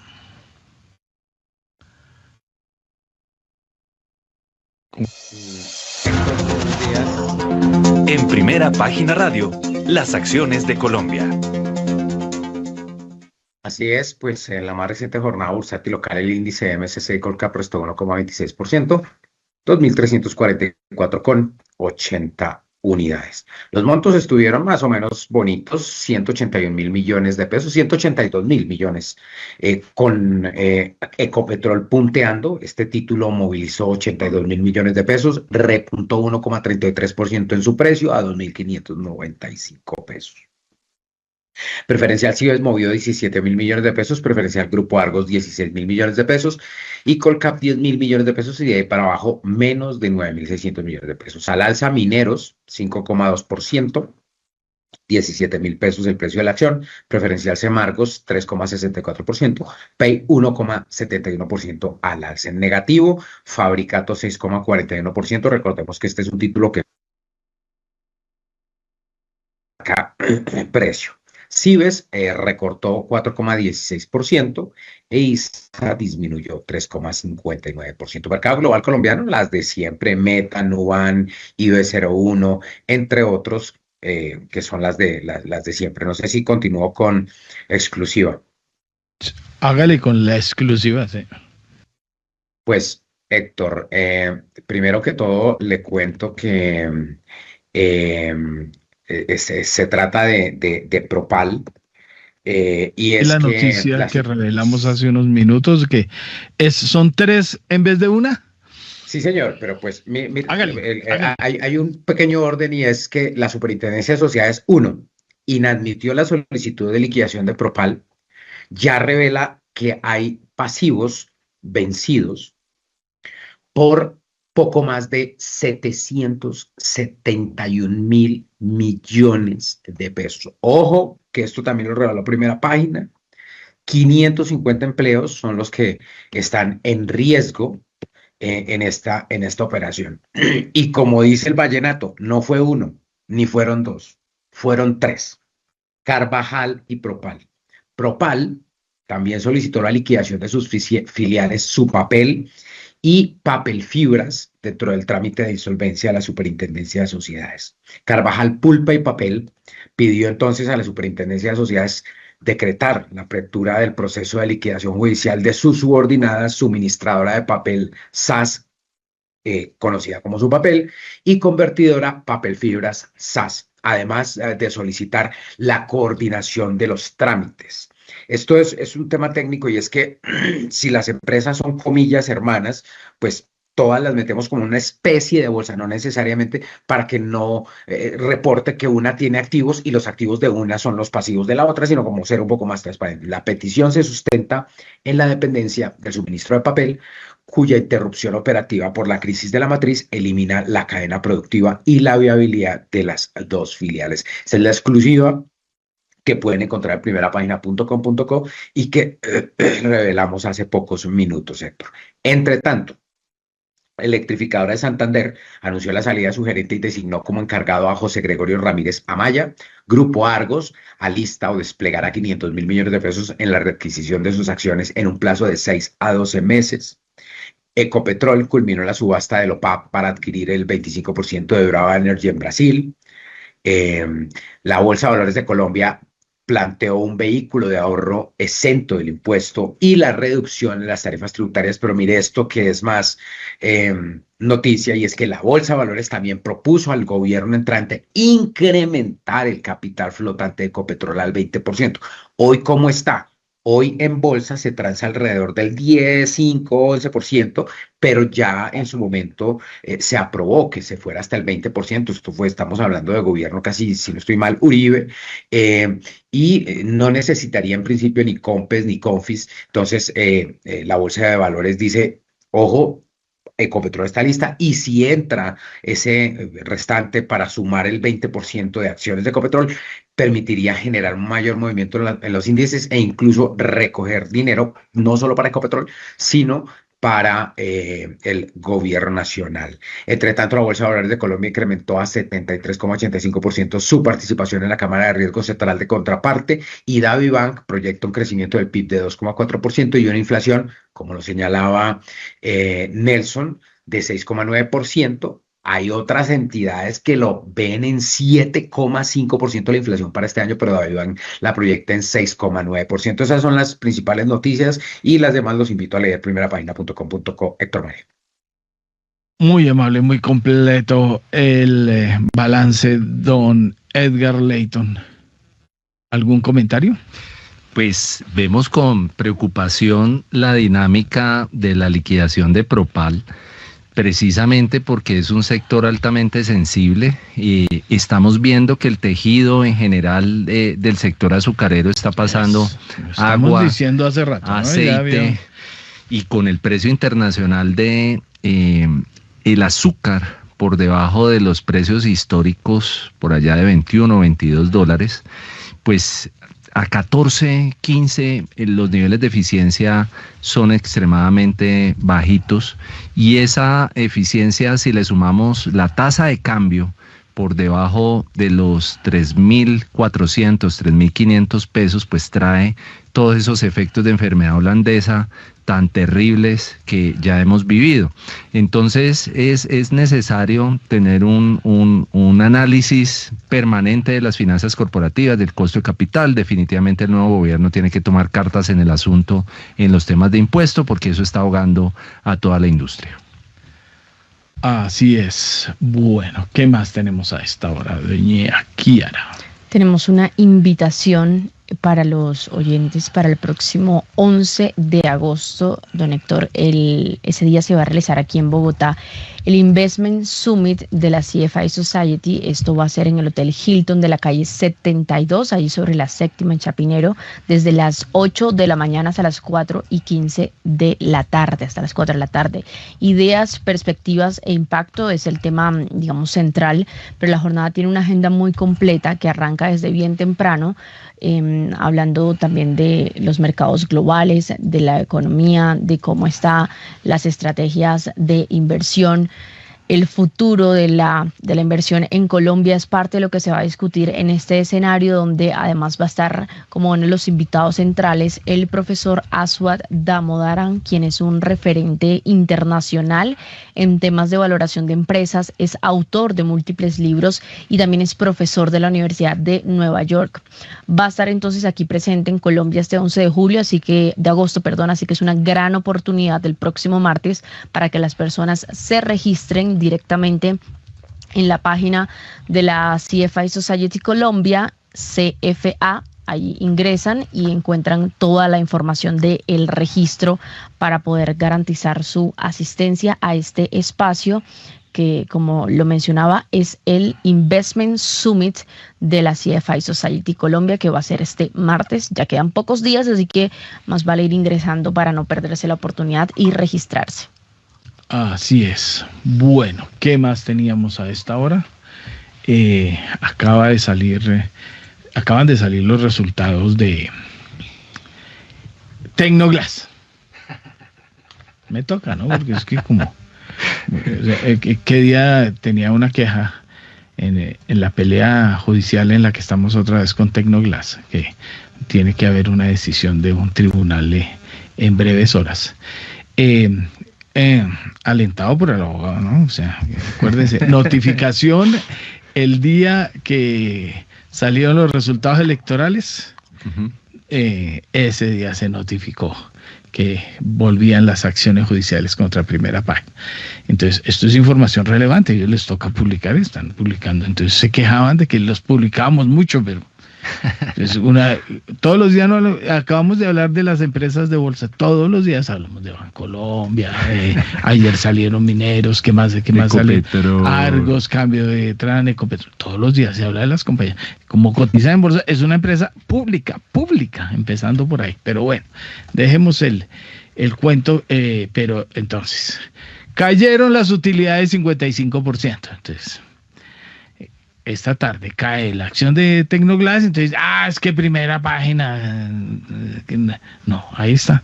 Si se les caen las utilidades, $20 millones. Uno ganaba $44 millones y caen a 20, a 25, 20, 24.6. Ganó apenas 24.6 y había ganado 44 millones. Esos son 20 millones, ¿no? Entonces, ahí está, cayeron 55%. Entonces, pero sí, vendió más, vendió 15,6%, vendió $295 millones. Estamos hablando del segundo trimestre del año. Entonces, ahí están los datos frescos de lo que acaba de pasar con esta compañía que cotiza en la Bolsa de Nueva York y sobre la cual hay que dar información a día. Todos los días sale la cotización, ¿no? Entonces, no, que es que miren, que es que yo no sé qué, no, que es que acuérdese que nosotros lo demandamos con Abelardo de las Priella y no, qué susto. Qué susto con el presidente de Colombia. Bueno, ese es el cuento. Entonces, ahí está la historia. ¿Qué otra dático tengo? Tengo temita internacional. A ver.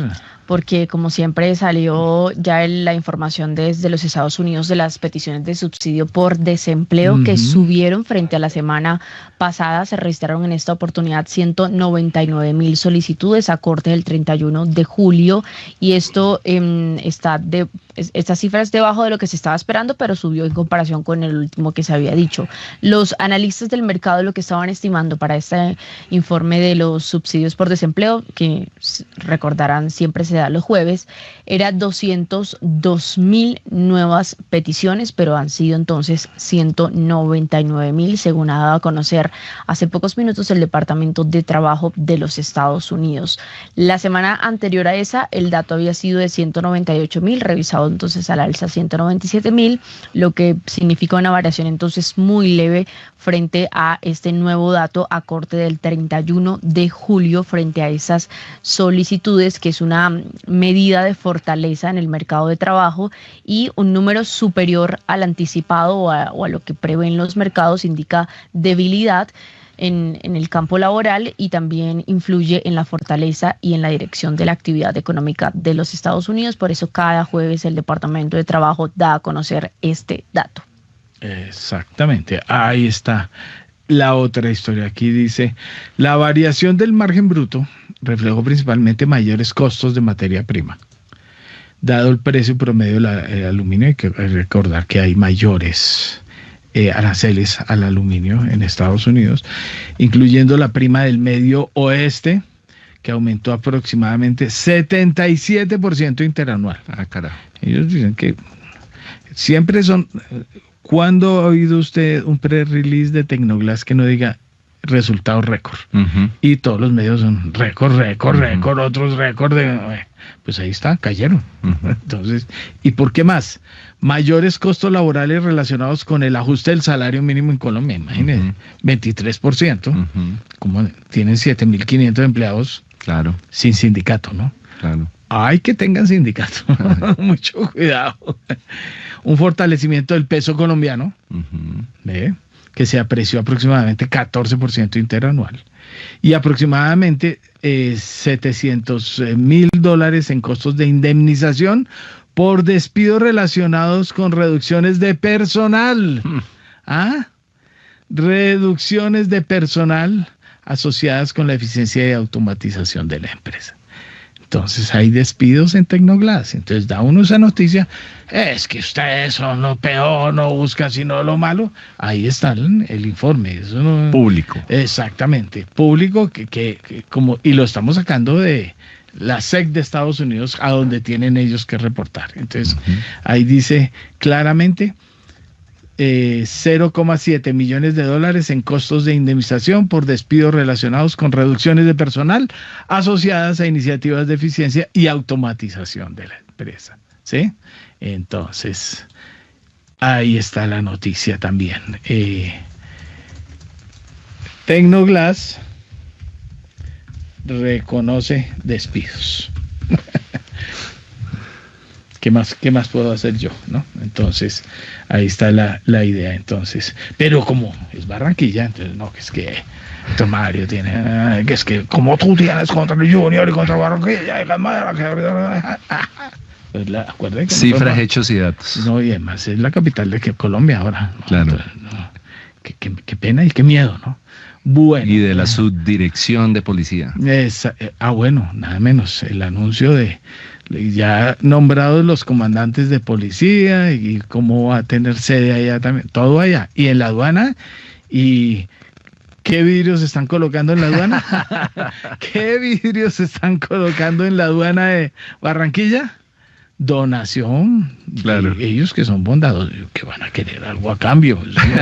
O sea, que Alex y los DAES, ¿qué? Van a pensar en algo a cambio. Bueno, entonces esa es la historia. Ahí les tenemos la historia fresca. Dice aproximadamente 0,7 millones de dólares en costos de indemnización por despidos relacionados con reducciones de personal.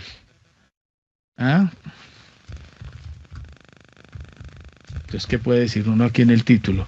Tecnoglass reconoce despidos de personal. Total. ¿O estoy diciendo mentiras? Nada. Bueno. Y las ventas crecieron 15,6%, pero las ganancias cayeron 55,78%. Miren la acción hoy. Y entonces van a decir que no, que es Primera Página, que es el que hace caer. Ojalá yo tuviera el palito para hacer caer la acción de Tecnoglass, ¿no? Lleva cayendo 40 y pico % desde que se reveló el informe Colper Research. Entonces, que eso no fue Primera Página. Bueno, ¿qué más tenemos? Leighton tenía más noticias. Entonces que le haga.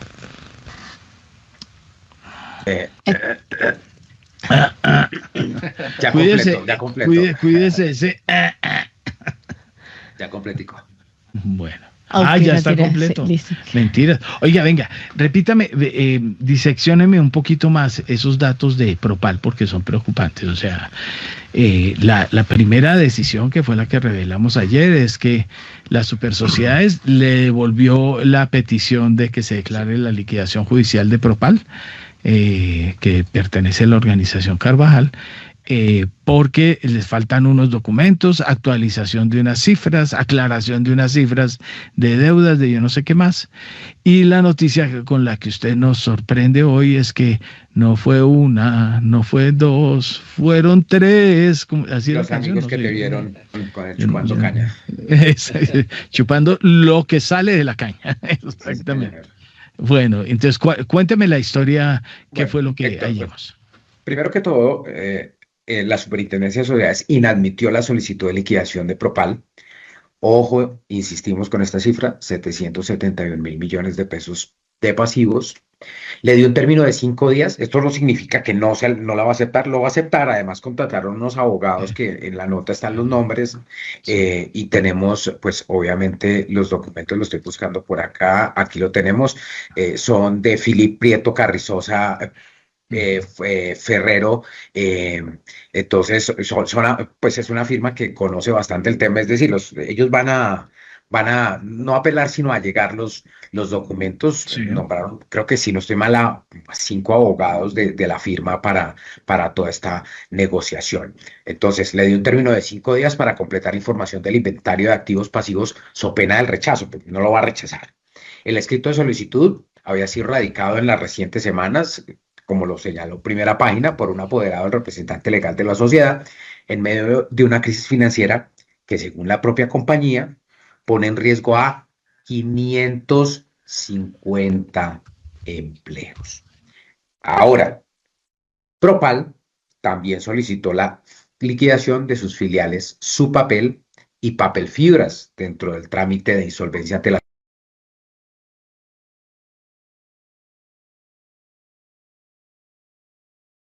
de papel, conocida como Supapel, y convertidora Papel Fibra SAS, además de solicitar la coordinación de los trámites, como lo señalamos, son hermanitas, entonces como hermanitas las metemos en una especie de misma bolsa, se nombra un mismo liquidador y pues para que no haya como cruces ahí en las cuentas. Quiero buscar aquí de pronto algunos apartes, dos apartes que voy a leer los textuales de lo que dice el documento, y es, aun cuando Papel Fibras y Supapel no se encuentran actualmente en una situación de cesación de pagos, la situación actual de Propal prevé dicha cesación de pagos de forma inevitable, con lo cual la decisión que protege a la prenda común de los acreedores y maximiza sus posibilidades de recuperación es la apertura del trámite de liquidación judicial.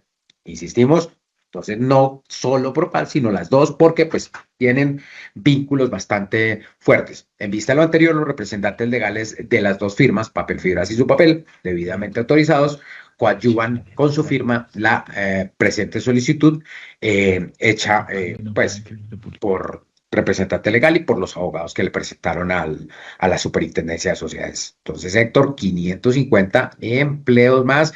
Sumémosle, aparte de esta zona del país, lo que pasó hace poco con, usted me recuerda, Héctor, con otra azucarera, con una azucarera, se me fue el nombre. Ingenio La Cabaña. Sí, señor, entonces estamos hablando de tanganazo fuerte, como diría el exministro Carrasquilla, tanganazo en el sector o en el empleo del sur del país, Héctor Mario. Es que la situación es muy complicada, además, porque este papel, pues ya dijimos cuáles las causas, ¿no? Y usted vio que hicimos una radiografía muy amplia de qué estaba pasando, importaciones, incluso creo que Indonesia estaba metida ahí, pero China y demás, esto es papel bond, ¿no? Entonces las famosas, ¿cómo era que llamaba eso cuando uno pedía? Deme una resma de reprograf le salía a uno para las cuando uno usaba las impresoras, que ya eso también pasó. Y eso es de celulosa de caña de azúcar. Total, ese es el origen, ahí es al punto que vamos. Entonces, Ingenio La Cabaña, esto. Y lo que analizábamos la otra vez, que esto no es un ánimo que van a decir, es que miren ahí esos comentarios. No, es que técnicamente lo que siempre se ha dicho, y en eso sí le doy la razón a don Gustavo, creo que es de lo poquito que tuvo la razón, y él dice que el negocio azucarero no debería existir. Si no es por los subsidios y por lo que hay alrededor de eso, obviamente, que genera, que mire cuánto cultivo, que mire el Valle del Cauca no sería el emporio que es, sino, pues mire cómo está la situación, porque muchas de lo que está sucediendo con el azúcar, estamos hablando del azúcar, y el azúcar, los precios no serían tan infames como los que están cobrando, si no es porque es un negocio altamente subsidiado. Y otro tema, Héctor, es que la tecnología también usted mira en los eventos a los cuales asiste Primera Página con operadores, los congresos y esto, y ya no estoy diciendo que todos, pero un alto porcentaje de los visitantes de estos eventos, de los asistentes, ya no usan papel ni libreta, sino que tienen esos tablets en las cuales se escriben también a mano, pero son tablets tecnológicas, Héctor Mario. Entonces eso también golpea, pues no en gran volumen en ese momento, pero está golpeando también la industria. No, pues es que eso es infame. Yo no sé a qué vamos a llegar con el papel higiénico, pero bueno, comentarios al margen. Es que me imagino cómo será cuando digan que es un pecado usar papel, ¿no? Pero bueno, entonces no sé a qué punto vamos. No, pero es que parte de mi lío cuando voy al supermercado es comprar un paquete de papel higiénico en 50,000 pesos. O sea, eso ya se volvió. Sí. O sea, recuerden una famosa frase de Gabriel García Márquez, ¿no? Cuando la valga plata, los pobres nacerán sin... Exactamente, eso. Así sin 4 letras. Sí, exacto, así, eso era así de claro y no sé, pero a dónde estamos llegando, pero es que 50.000 pesos, 12 cositas de papel higiénico, bueno, eso me hace pensar en papel cartón. Sí. 8 de la mañana, 1 minuto. Nos vamos a una pausa muy breve y ya regresamos con una noticia que nos tiene hasta ahora Daniel Tamara y que se había anticipado aquí en Primera Página.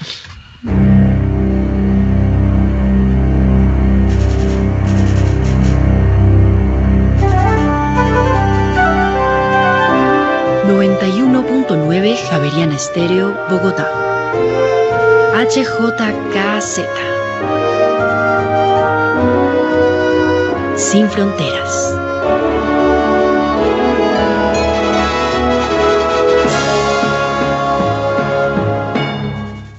Ocho de la mañana, 1 minuto. Daniel Tamara, usted no tiene noticia de última hora relacionada con crédito público. ¿De qué se trata?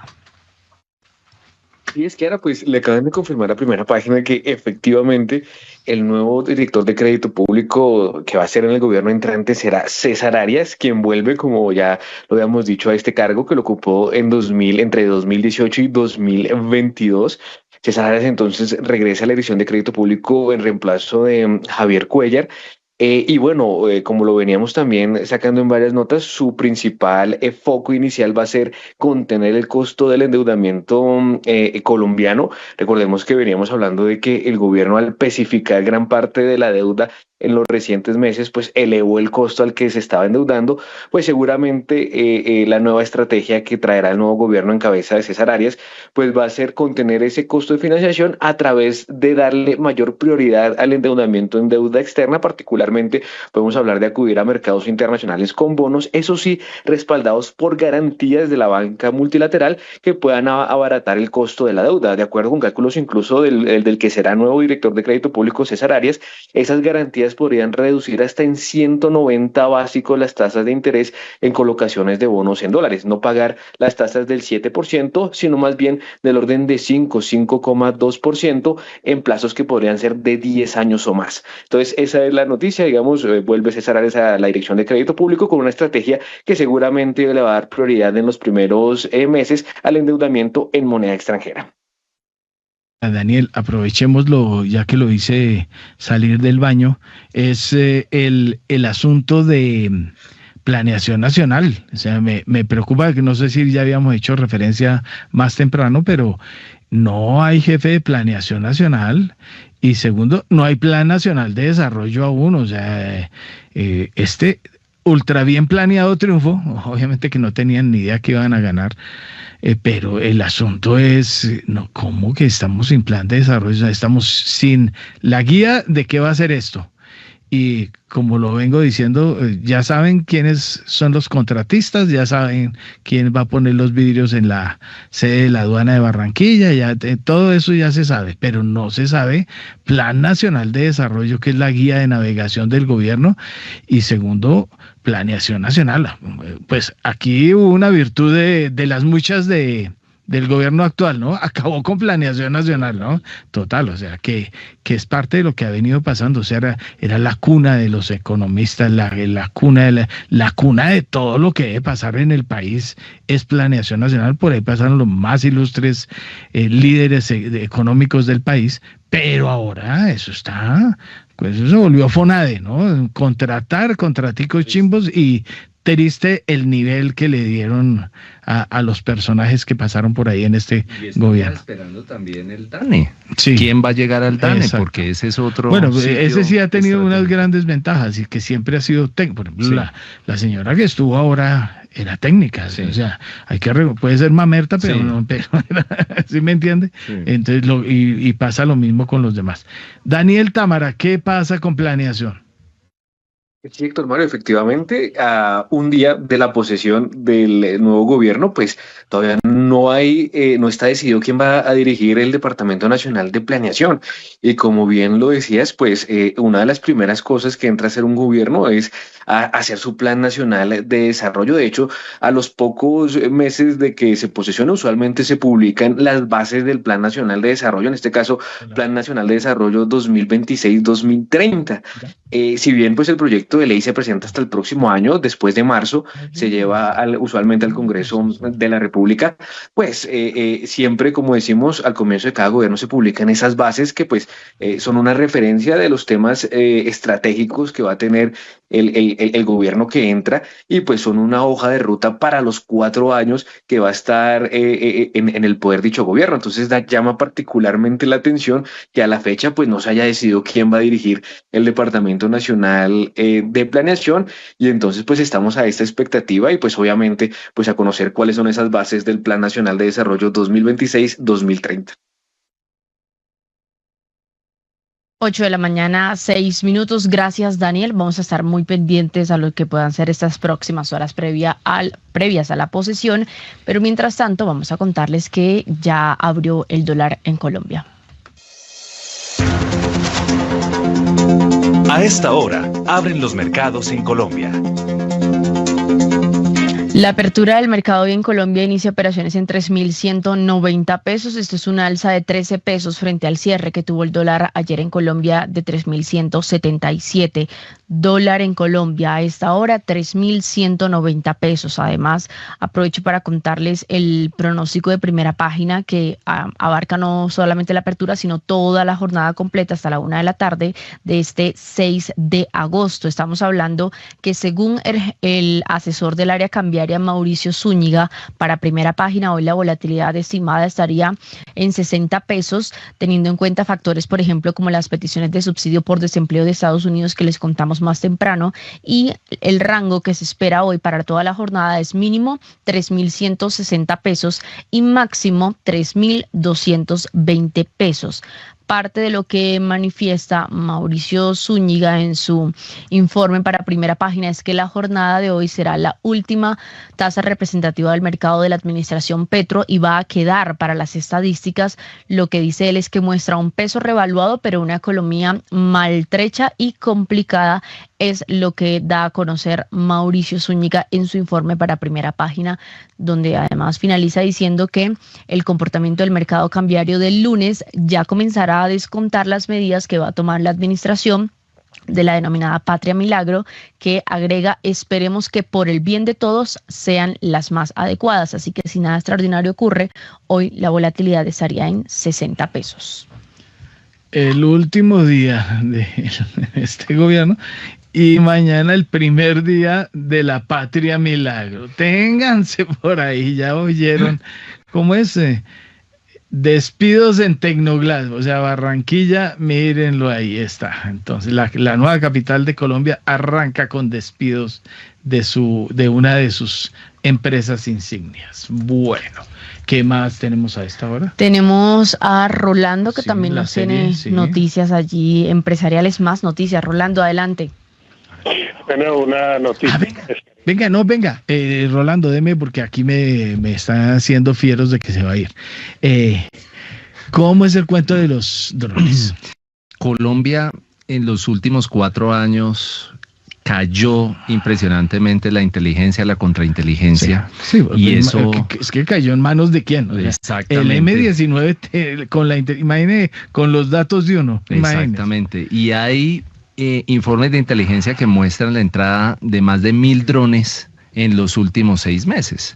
Y eso tiene un efecto bastante complicado en la dinámica de esta guerra, porque esta guerra se vuelve cada vez más asimétrica. Miremos lo que pasó el día de ayer en Europa, donde fue asesinado uno de los CEOs de los drones alemanes por parte de los rusos. Entonces cada vez se vuelve una guerra en donde las condiciones implican mayor seguridad y mayor tecnología en la manera en que se está generando toda esta dinámica. Y precisamente por eso se descentralizó todo el proceso de posesión presidencial, porque pues ya sabemos que siempre existen fuertes posibilidades de ataques de los enemigos de la patria. Entonces, muy probablemente esta inteligencia que está llegando a la policía y estos nuevos generales que son reintegrados, no porque sean nuevos, sino porque definitivamente tienen que llegar a volver a construir sobre lo que ya teníamos, nos va a permitir tener algún mecanismo de defensa para esta nueva guerra que es con drones. Sí, bueno, pues le doy más la noticia. New York Times, noticia que tengo acá, ¿no? La mafia colombiana contrató en Ucrania a los manejadores de drones que están en plena guerra con la con la antigua Unión Soviética, ahora con Rusia, pues para que manejen la guerra en Colombia. Claro. Entonces hay expertos aquí asesorando en este asunto. Y vaya usted, venga lo que está pasando, por ejemplo, con la DIAN. Compre un dron, tráigaselo en la maleta, y verá que le piden los certificados de todo, hasta certificado de virginidad para el dron. Entonces le están pidiendo de todo y los drones se están quedando abandonados porque valen casi nada, 1 millón de pesos, 2 millones de pesos en cualquier sitio en Estados Unidos, y aquí para sacarlo solamente ingresarlo al país puede valer 5 o 6 millones de pesos para hacer el trámite, porque usted tiene que hacer el permiso, claro, para manejarlo, el curso, claro, todo lo que, y pagar el impuesto. Claro. Que es lo obvio, es lo mínimo que uno debe hacer, pero se están quedando en manos de la DIAN. Entonces, eso es lo que está sucediendo. Ahora sí, Rolando Lozano, que tiene la noticia empresarial. Bueno, la empresa española de ingeniería Saincel, que es, digamos, que tiene como accionista a su vez a los grupos Indra y Navantia allá de España, anunció que suministrará un sistema de gestión de combate o denominado CMS para un buque costero de la Armada en Colombia. Se trata de un equipo que integra, coordina y gestiona todos los sensores, sistemas de armas, comunicaciones y recursos de un patrullero de este tipo naval que pues es para vigilancia. Dicha unidad recopila, fusiona y analiza información procedente de fuentes en tiempo real y proporciona a los operadores del patrullero pues una visión completa en el entorno. El equipo pues debe ser adecuado en el buque patrullero hacia finales de este año por parte de esta compañía española de ingeniería que se llama Saincel. Gracias, don Rolando. Y don William Varela, como siempre, ¿no? Por favor. Hola Héctor, pues le cuento que mañana a las 12 del día en la arena de la Universidad de Santiago de Cali se va a realizar el Congreso Pleno. 12 del día están citados senadores y representantes a la Cámara. La Secretaría General del Senado ha confirmado que ya hay tiquetes y confirmación de asistencia de 70 senadores.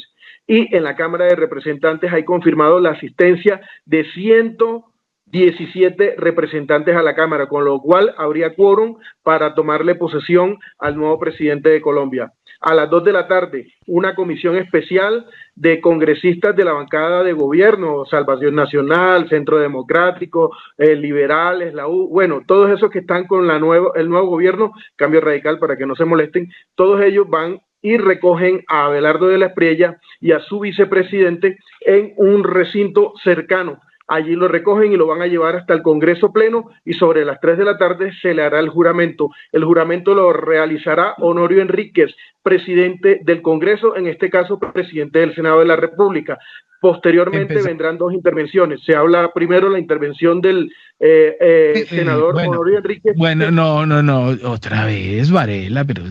Estoy contándoles que va a pasar mañana. No, pero por favor, es que Varela, pongámosle un poquito de sensatez al asunto. Listo. Entonces, ¿qué más hay? Hechos, no nombres, por favor. Bueno, le cuento que viene la instalación del Congreso, viene la instalación del nuevo gobierno y pues esperaremos a ver qué noticias nos traen esos discursos, Héctor. Viene Marco Rubio, por ejemplo. No, ya está Marco confirmado. Rubio no. Bueno, viene. Creo que Bernie tampoco. Bueno, Bernie Viene... está en complicaciones, ¿no? Sí, con todo lo que está pasando. Exacto, tienen un lío familiar.